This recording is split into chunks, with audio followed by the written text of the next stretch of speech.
Hello everyone, welcome to decode exam. मैं हूं नूरुसलाम और मैं स्वागत करता हूं आपका डिकोड एग्जाम के इस ऑनलाइन चैनल पर। आज हम डिस्कस करने वाले हैं जहर सीरीज पे, जहर सुपर सीरीज में।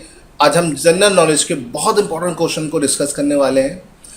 वीडियो को अपने दोस्तों के साथ लाइक और शेयर तुरंत कर दीजिए और इस वीडियो को इतना पॉपुलर बना दिए कि बहुत लोगों तक पहुंच जाए। ठीक है, ये वीडियो किस किस के लिए इम्पोर्टेंट है? ये air force, navy, AA, SSR, MR, army, NDA, CDS सब एग्जाम के लिए बहुत इंपॉर्टेंट है।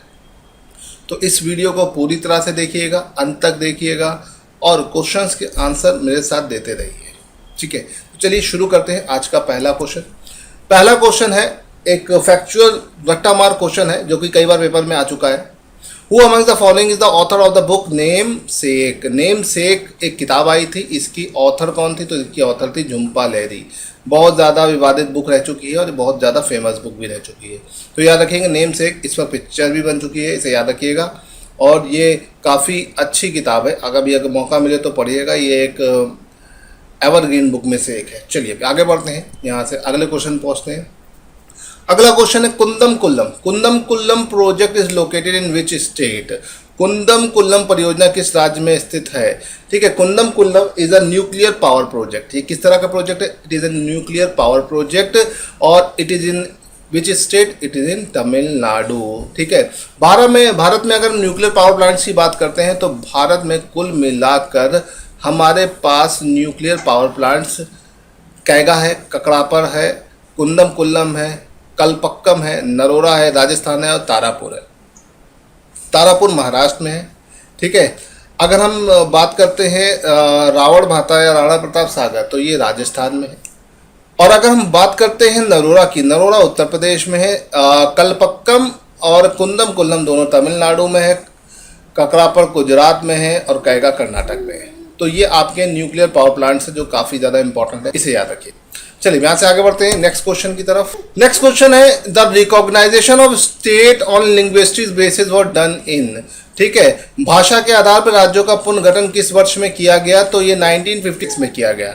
अब इसको देख लेते हैं, इसका कुछ एक्सप्लेनेशन। ठीक है, अगर हम बात करते हैं भाषा के आधार पर लिंग्विस्टिक बेसिस पर, सबसे पहला जो डिमांड हुई थी वो ब्रिटिश काल में हुई थी 1895 में उड़ीसा में, है ना। उड़ीसा के लोगों ने उड़ीसा प्रोविंस की डिमांड की थी और उड़िया लोगों अलग से, बिहार से उड़ीसा प्रोविंस अलग किया गया था।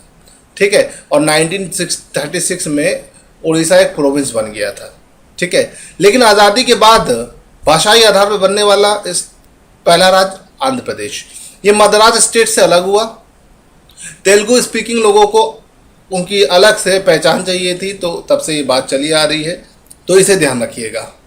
तो भाषा के आधार पर भारत में बहुत सारे विभाजन हो चुके हैं और ये आगे भी होते रहेंगे। चलिए, ये तो बात हो गई हमारे इस क्वेश्चन के एक्सप्लेनेशन की। और एक चीज़ इसमें, और एक चीज़ है जो आपको जाननी चाहिए।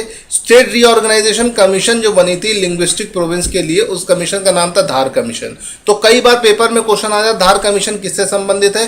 तो स्टेट रीऑर्गेनाइजेशन या भाषाई आधार पर, ठीक है, जो राज्यों का निर्माण हुआ था उसके लिए, है ना।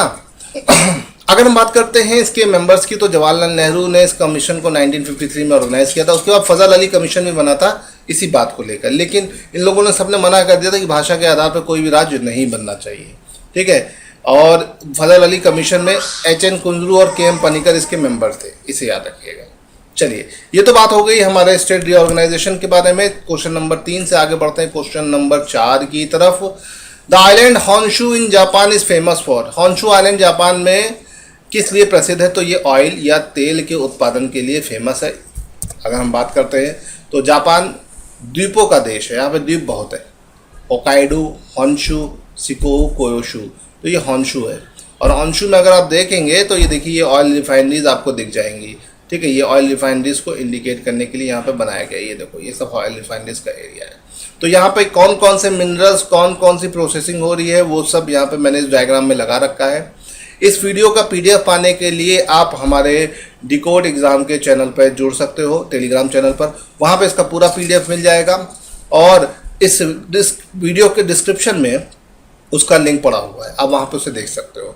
और साथ ही साथ मैं आपको एक बहुत इंपॉर्टेंट चीज़ बता दूँ कि वीडियो को लाइक और शेयर करते जाइए और हमारे साथ साथ अपने आंसर देते रहिए, ठीक है।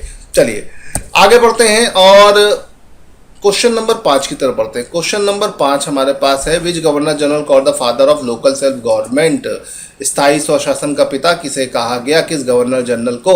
तो Wellesley Canning, William Bentinck, Lord ripen. तो रिपेन को father of local self government कहा गया, स्थायी स्वशासन का पिता इन्हें कहा गया। फोटो देख सकते हैं आप, इनका बगल मेरे लगा हुआ है, ये लॉर्ड रिपन है।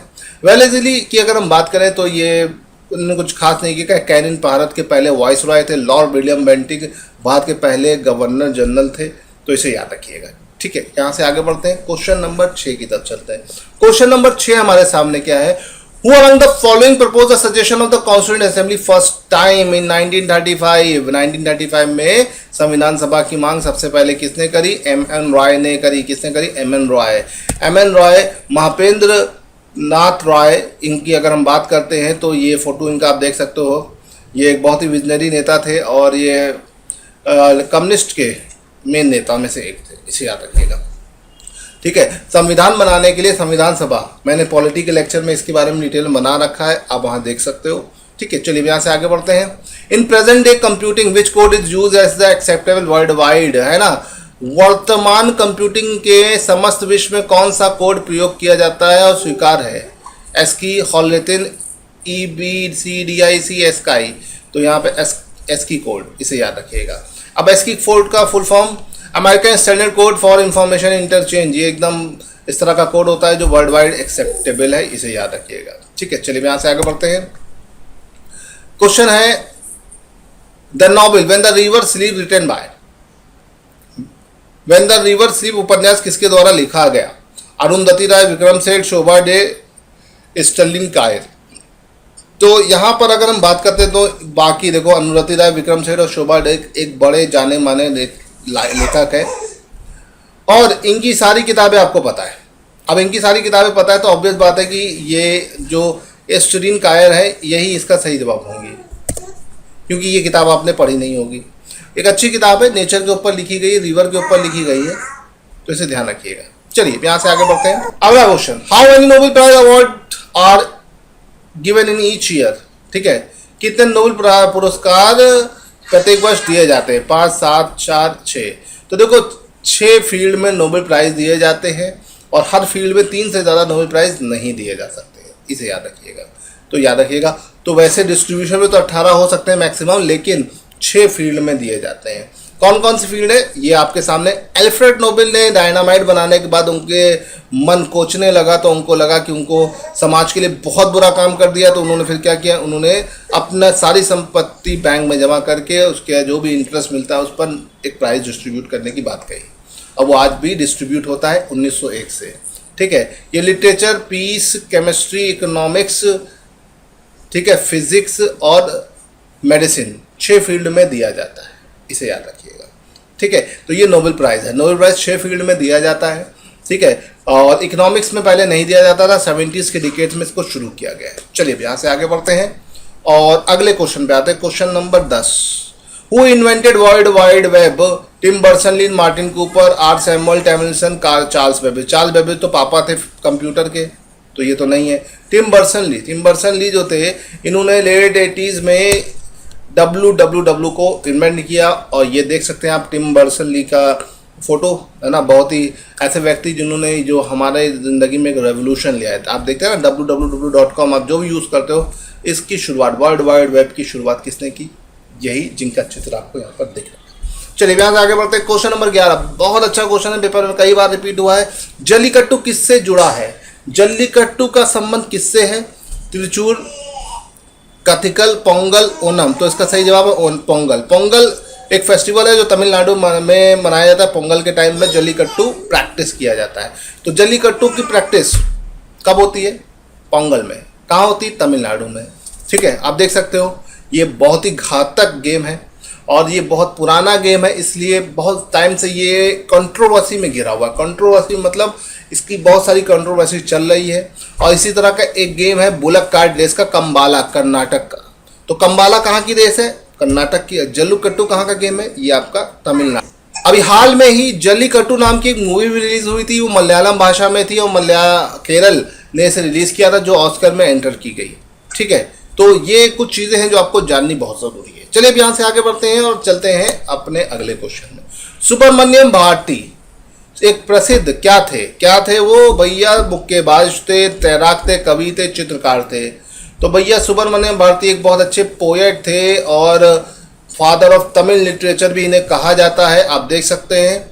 ठीक है, बहुत मेन इनके नाम का भी हाल में ही डाक टिकट भी जारी हुआ है और इनको बहुत सम्मान मिला है, तो इनको याद रखिएगा, सुब्रमण्यम भारती, है ना।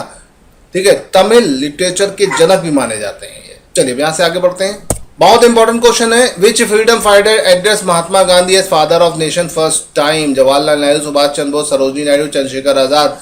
तो भाई इसका सही जवाब है सुभाष चंद्र बोस। सुभाष चंद्र बोस ने सबसे पहले देखिए कोने में जाकर उनको फादर ऑफ नेशन इस तरह से कह दिया चुपके से जाकर। और महात्मा किसने कहा? महात्मा कहा रविन्द्रनाथ टैगोर ने। बापू किसने कहा? बापू का जवाहरलाल नेहरू ने। तो याद रखिएगा, गांधी जी को महात्मा, फादर ऑफ नेशन, बापू किन किन लोगों ने कहा, ये पूछा जाता है और कई बार पेपर में आ चुका है। ठीक है, आई होप कि आपको ये क्लियर हो गया होगा। अब आगे बढ़ते हैं, question number 14। Who is the author of the book a suitable boy? इस पर अभी पिक्चर ही बनी है, काफ़ी वेब सीरीज बनी है, काफ़ी लोगों ने इसे पसंद भी किया। ये बहुत ही फेमस बुक है, अ सूटेबल बॉय। किसने लिखी थी? विक्रम सेठ, अरुण शौरी, अमृता प्रीतम, महाश्वेता देवी। तो इसका सही जवाब है विक्रम सेठ। विक्रम सेठ का अभी कुछ साल पहले कुछ निधन भी हो गया, जिसकी वजह से काफ़ी चर्चा में फिर से आ गई थी। इसे याद रखिएगा, बुक बहुत फेमस है। ठीक है, आप देख सकते हैं ये कई बार इसके एडिशन चेंज हो चुके हैं और अलग अलग कवर के साथ प्रिंट हुई है, इसे याद रखिएगा। ठीक है, और ये काफ़ी फेमस बुक है लोगों को पढ़ने के लिए।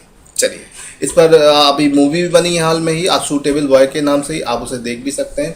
आज़ादी के टाइम की कहानी को दर्शाया गया है इसमें और बहुत अच्छा बुक में लिखा भी गया है, आप उसे पढ़ सकते हैं अगर आपको अपने सिलेबस की किताब पढ़ने से फुर्सत मिल जाए तो। Now moving to the next question. Question number 15 को अगर हम देखते हैं तो क्वेश्चन नंबर 15 है, Nepali is the primary spoken in which state? Nepali Bharat की एक भाषा है और ये किस राज्य में बोली जाती है? सिक्किम में। सिक्किम और असम, वेस्ट बंगाल के कुछ रीजन में नेपाली भाषा बोली जाती है, इसे याद रखिएगा, इंपॉर्टेंट। ये आप देख सकते हैं, क्या देख सकते हैं आप? ये देख सकते हैं कि ये पूरा एक चार्ट बना हुआ है, भारत में कौन सी भाषा कहाँ कहाँ बोली जाती है, हिंदी कहाँ कहाँ बोली जाती है। ठीक है, गुजराती, मराठी, कोंकणी, कन्नड़, कौन सी भाषा कहाँ बोली जाती है वो सब इस चार्ट में है। और इसका पीडीएफ पाने के लिए डिकोड एग्जाम डिफेंस के टेलीग्राम चैनल को ज्वाइन कर लीजिए। चलिए यहां से आगे बढ़ते हैं। क्वेश्चन नंबर 16 काफी ज्यादा रिपीटेड क्वेश्चन और कई बार पेपर में आ चुका है। Which of the following gas leak in Bhopal gas tragedy in December 1984? Methyl isocyanide, methyl isochloride, methyl phosphate, methyl isopropate. तो इसका सही जवाब है कि दिसंबर 1984 में भोपाल गैस आपदा में निम्नलिखित किस गैस का रिसाव हुआ? तो मिथाइल आइसोसाइनाइड। ठीक है, याद रखिएगा। 3 दिसंबर वो बुरा दिन था जब ये घटना हुई और बहुत बुरा हाल रहा, आज भी लोग इससे प्रभावित हैं। यूनियन कार्बाइड नाम की फैक्ट्री से ये गैस लीक करी थी, पेस्टिसाइड बनाने की फैक्ट्री थी और जेम्स एडरसन इसके मेन अक्यूज थे। आज भी वो दिन लोगों के दिमाग से नहीं निकलता है, जो लोग उससे जुड़े हैं उनको ये चीज़ दिन नहीं भूलेगा। ठीक है, चलिए यहाँ से आगे बढ़ते हैं। Question number 17 the major portion of earth crust mainly constituted by? ठीक है, oxygen iron, oxygen silica, silicon iron, silicon aluminium. तो देखिए क्रस्ट जो होता है सिलिकॉन और एल्युमिनियम से मिलकर बना होता है ना। इसका एक्सप्लेनेशन में आप इसको समझ सकते हैं। हमारे अर्थ में 3 लेयर होती है। कितनी लेयर होती है? 3 लेयर। सबसे बाहर की लेयर होती है क्रस्ट जो होती है सिलिकॉन और एल्युमिनियम से मिलकर बनी होती है। बीच की लेयर होती है मेंटल, ठीक है, ये सिलिकॉन और मैग्नीज से मिलकर बनी होती है। और सबसे अंदर की लेयर होती कोर, ये निकिल और आयरन से मिलकर बनी। तो कौन सी लेयर कहाँ पाई जा रही है इसे याद रखिएगा। और ये एक पूरा डायग्राम है, आप इसे समझ सकते हैं यहाँ पर। ठीक है, चलो हम यहाँ से आगे बढ़ते हैं। Question number 18। क्वेश्चन नंबर 18 की अगर हम बात करते हैं तो क्वेश्चन नंबर 18 है who was appointed by the Akbar as his court musician? Abu Fazal, Mian Tansen, Raja Birbal, Raja Todarmal. तो देखो अकबर के कोर्ट में 9 रत्न थे। और इनमें से म्यूजिशियन कौन था? तानसेन। तो तानसेन का नाम आप लोग याद रखिएगा। और यहाँ से हम आगे बढ़ते हैं, देखते हैं नवरत्न कौन कौन से थे अकबर के दरबार में। ये इधर आपको दिख रहा है, आराम से देख लीजिए। बीरबल, तानसेन, अबू फजल फैजी, राजा टोडरमल, राजा मानसिंह, अब्दुल रहीम खान, फरगिर अजियुद्दीन, मुल्ला दो प्याजा। मुल्ला दो प्याजा इनके शेफ थे, इसे याद रखिएगा। और बीरबल तो मेन हेड थे ही, इनको आपको पता ही। To be a voter in India what will the minimum qualifying age? Bharat में वोट देने की न्यूनतम पात्रता उम्र क्या है? 24, 22, 20, 18। तो 18 है। पहले ये 21 थी, 21 से 18 की गई, तो अभी करंट में 18 है। अगर आप 18 साल के हो तो आप वोट दे सकते हो, ठीक है। अब देखो 61st, ये कई बार पूछा जाता है, 61st कॉन्स्टिट्यूशनल अमेंडमेंट 1988 में, ये तो इसे याद रखिएगा और ये बहुत इंपॉर्टेंट है, ठीक है। चलो अब यहाँ से आगे बढ़ते हैं। Question number 20। क्वेश्चन नंबर 20 जो हमारे सामने है वो आपका ये है, from which monument Gautam Buddha propagate of his divine knowledge of Buddhism to the world? Humayun tomb, Mahabodhi temple, Red Fort, Qutub Minar. किस स्मारक से गौतम बुद्ध ने दुनिया के लिए बौद्ध धर्म के अपने दिव्य ज्ञान का? तो इसका सही जवाब है महाबोधि समूह मंदिर, ठीक है। आप यहाँ देख सकते हैं, ये बिहार में है। और आज का ये सेशन यहीं पर हम समाप्त करते हैं। सेशन आपको अगर पसंद आए तो लाइक और शेयर कर दीजिएगा। आज का ये सेशन ज्यादा से ज्यादा लोगों तक पहुंचा दीजिएगा। इस तरह की सीरीज को हम आगे तक चलाते रहेंगे और आपका इसमें सहयोग करना या इसमें योगदान देना बहुत अनिवार्य है, क्योंकि ये सीरीज आपको एग्जाम में सिलेक्शन दिलाएगी। तो चलिए दोस्तों, अब अगली क्लास में आपसे मिलेंगे। तब तक के लिए बाय बाय। जय हिंद, जय भारत।